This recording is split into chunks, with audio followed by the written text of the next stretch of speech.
Nagumpisa ang eksena habang sumiklab ang gulo sa pagitan ng grupo ni Chadusik at ng kanilang mga kalaban.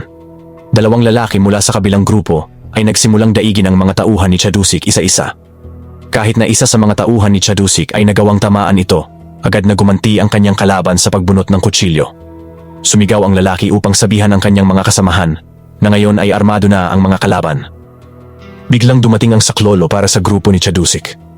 Mukhang nag-aalalang maghintay, inutusan ng leader ng kalaban ang kanyang mga tauhan na sumugod at tapusin agad ang kaguluhang ito. Muling umatake ang mga kalaban na may napakagaling na kakayahan at sistematikong pinatumba ang mga miyembro ng grupo ni Chadusik. Isang nabigong tauhan ang nagpahayag ng kanyang pagkamangha sa napakalakas na kakayahan ng kalaban, na biglang naalala ang paalala ni Chadusik na iwasang magpadalos-dalos kung mapigilan at maghintay na lang sa kanyang pagdating. Ngayon ay pinagsisisihan niya na binaliwala niya ang pangamba ng kanyang boss at inisip na sobra lang ito nag-aalala. Biglang may sumigaw sa likuran at tumigil ang labanan nang dumating sina Chadusik kasama si Eugene. Isang tauhan ni Chadusik na nakaramdam ng pagkakasala ang nagbigay galang sa kanya at sinabihan sila ni Chadusik sa kanyang sinabi na maghintay muna at maglaan ng oras at hintayin siya, na naging tahimik ang lahat sa pagalit ng kanilang boss. Nang tumingin si Chadusik sa leader ng kalaban, tinanong siya nito kung siya ba ang boss at nangutya. Itinanong kung ano ang nangyayari kapag ang isang tao ay sumugod ng hindi alam ang kanyang lugar. Bilang tugon, isang tauhan ng leader ang agad na sumugod kay Chadusik. Pero perpektong naharang ito ni Chadusik at kaagad na gumanti ng suntok sa mukha na nagpawalang malay sa kalaban na nagpagulat sa lahat ng kalaban. Pagkatapos, itinuro ni Chadusik ang walang malay na lalaki at habang nakatingin mismo sa leader ng kalaban, ibinalik sa kanya ang kanyang sariling mga salita at itinanong kung siya ba ang boss na nagpapasugod sa kanyang mga tauhan nang hindi alam ang kanilang lugar. Galit na galit ang leader ng kalaban, samantalang ang mga tauhan naman ni Chadusik sumisigaw kung gaano kabangis ang kanilang boss. Sinubukang kilalanin ng leader ng kalaban si Chadusik at nagkomento na mukhang hindi siya pamilyar at nagtanong kung nagkabanggaan na ba sila dati. Ipinagtapat ni Chadusik na may utang na loob ang kanyang nakababatang kapatid sa kanila mula sa insidente sa ospital. Naintindihan na ng leader ng kalaban at ngumisi na ang tao na nakialam sa ospital ay kapatid pala ni Chadusik. Tinuyan niya si Chadusik at sinabing dapat nagpasalamat siya na nakatakas siyang walang pinsala at wala siyang karapatang magpakabos nang hindi alam ang kanyang limitasyon. Habang dalawang kalaban ang naghanda upang umatake, may pinulot si Chadusik na baseball bat sa lupa at lumakad pasulong. At tahimik na binalaan si Eugene na mag-ingat dahil ang kanilang mga kalaban ay yung tipo ng mga pasaway na kumikilos nang hindi nag-iisip. Habang nananahimik lang si Eugene, isa sa mga lalaki ang umatake, ngunit umilag si Chadusik at kumanti gamit ang bat, na agad nagpawala ng hawak sa kutsilyo ng kalaban sa isang palo at sinundan ng isa pang palo para tapusin ito. Kaagad na lumingon si Chadusik para tingnan si Eugene at nagulat siya nang makita na ang high schooler ay madali nang napabagsak ang kanyang sariling kalaban. Napabulong na lamang si Chadusik na may nasabi pa siyang hindi naman kailangan at ang atensyon niya ay napalingon nang may pulutin si Eugene na isang nahulog na kutsilyo, isang aksyon na biglang ikinabahala ni Chadusik. Ngunit bago siya makagawa ng anuman, isa sa mga natitirang kalaban ang nagtanong kung patay na ba ang kapatid niya at nagyabang na sinigurado niya na saksakin ng maayos ang kapatid nito para patayin at nagtaka siya na nakaligtas pa ito. Ang pangiinsultong iyon ang nagpabura sa lahat ng iba pang iniisip ni Chadusik at humigpit ang kanyang hawak sa baseball bat habang isang malakas at wagas na galit ang lumamon sa kanya.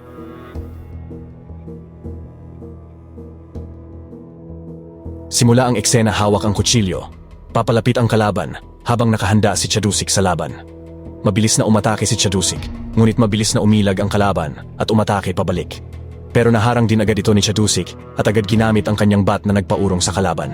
Subalit doon lang din napansin ni Chadusik na dumudugo na pala ang kanyang kanang braso at naisip niya kung gaano kabilis ang kalaban. Nag-alala ang kanyang mga tauhan nang makita ang kanyang sugat habang si Eugene ay nanatiling tahimik na nagmamasid.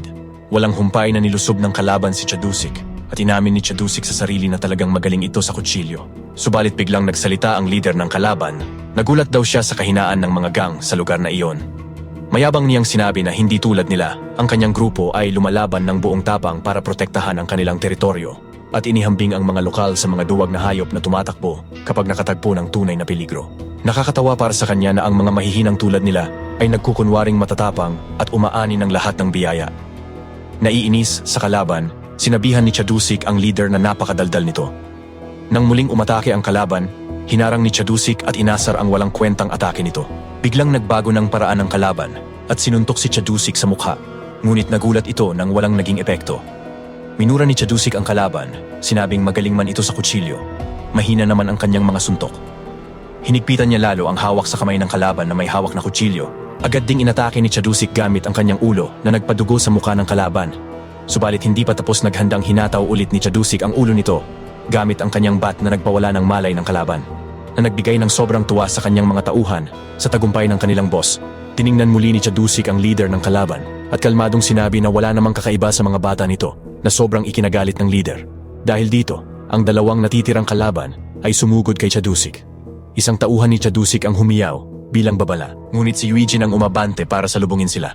Madali niyang inilagan ang atake ng naunang kalaban at agad hiniwa ang braso nito, saka hinarang muli ang panibagong atake ng isa pang kalaban. At habang namamangha ang kalaban sa pagsabay sa kanya nito, sinamantala ito ni Eugene at agad nakapaglunsad ng suntok sa mukha ng kalaban at pinilipit ang braso nito habang sumubsob sa lupa. Namamangha si Chadusik at ng kanyang mga tauhan sa ipinakitang lakas ni Eugene, at tahimik na lamang itong nagpasalamp dito.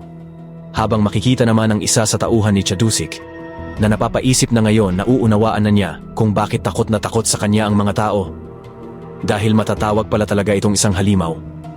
Subalit biglang naantala ang sandali ng mabaril si Chadusik sa balikat na ikinagulat ng lahat. Samantalang inamin naman ng leader ng kalaban na magagaling sina Chadusik at Eugene na sila ang unang nakapagpahirap ng ganito sa kanyang grupo. Ngunit malamig niyang sinabi na iisang bala mula sa kanyang baril lang ang kailangan para maging walang saysay ang lahat ng kagalingan nila. At batay sa kanilang napatigil na reaksyon, inasar niya sila na parang hindi man lang nila naisip gumamit ng isang armas tulad ng sa kanya. At nang marinig ang mga salitang ito, biglang nagbago ang ekspresyon ni Eugene, na tila handa ng kumilos muli para sa sitwasyon na ito. At dito na po natatapos ang eksenang ito. Mag-like at subscribe para sa susunod na kabanata. Hanggang sa muli.